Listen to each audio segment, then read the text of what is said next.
As I say, welcome again to the latest event in the Comet Vision series, focusing on the Energy Roadmap 2050, power choices and pathways. The roadmap is intended to set out the pathways for decarbonisation of the energy sector by 2050, to achieve the target of reducing greenhouse gas emissions by 80 to 95% by 2050. What's common to all the scenarios is a much higher share of renewables, at least 55%. And what comes out very clearly is the need for investment in flexible energy infrastructure.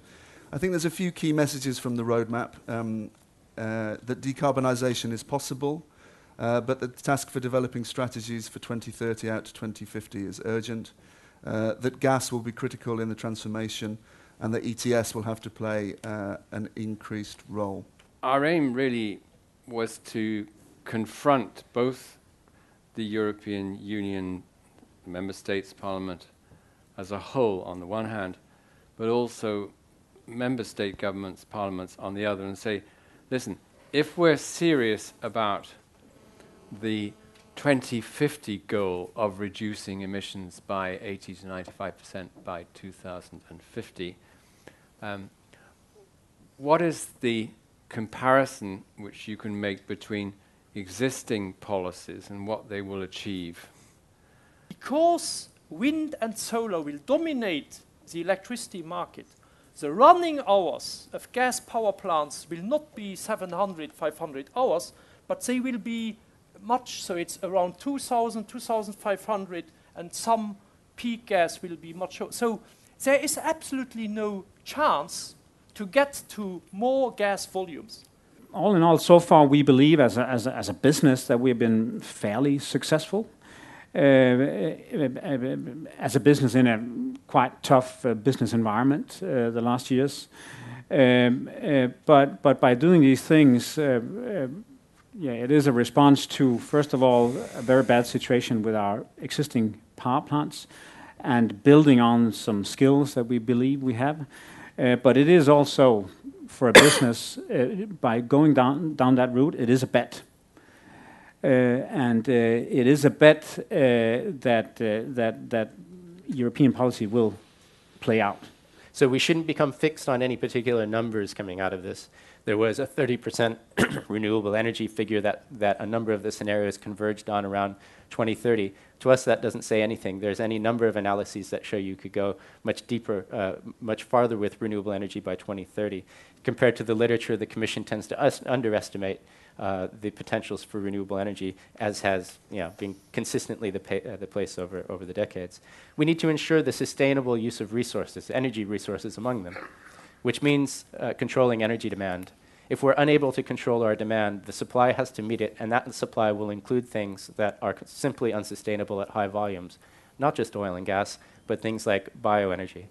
We have to be very careful about where our energy resources come from. What you are suggesting is that we will twist the rules of the existing rules of the EU internal market to allow for nuclear. And in the same moment you say, but we will twist the rules to allow for a new nuclear, and we will get rid of subsidies, so-called subsidies for wind and solar. So Claude, you have to withdraw the word twist the rules. The Commission hasn't taken any view in public on it. It's expressed its reserves in private on what's going on. Just withdraw that word, because we don't twist any rules. You're talking about secondary legislation here. Yes. There is nothing in any treaty which, at the moment, stops a member state providing it does it in proportionately, transitionally, and where it's really necessary to intervene in a market. That's what the state aid rules are. The state in the treaty, you're talking about amending the existing guidelines, which, by the way, have to be amended even to take into account the new framework for renewables. So that will be the vehicle to open it for nuclear? No, yeah, so you're inventing a conspiracy theory which you don't need to. I want to understand how the British will get the waiver from Commission to do subsidies for new nuclear power plants. Because everybody tells me that this, so or you change some existing secondary law, or it will just not fly. Listen, there's a problem with the UK and its security of supply for the future. The UK government has to sort it out. The Commission has to examine what its price proposals are. And I'm not going to say anything which Mr. Almunia and the others will regret me saying before they've actually taken a decision on it. But they'll listen to you as well, Claude. Good. So you feel it's a hot Quick topic. final comment. Yeah, okay. I think we've made that clear. If you think about what is Europe's contribution, of course, part of it is always had to reduce carbon and to make space, also for the rest of the world, population growing, people getting much more prosperous with their legitimate interest and needs. But probably the two of the most important contributions Europe can make is one is around innovation and technology development, and the other one is around effective and credible policy frameworks, which can be an example for the rest of the world. I think the ETS is still one of those, and to build on that is, from our perspective, a very important one.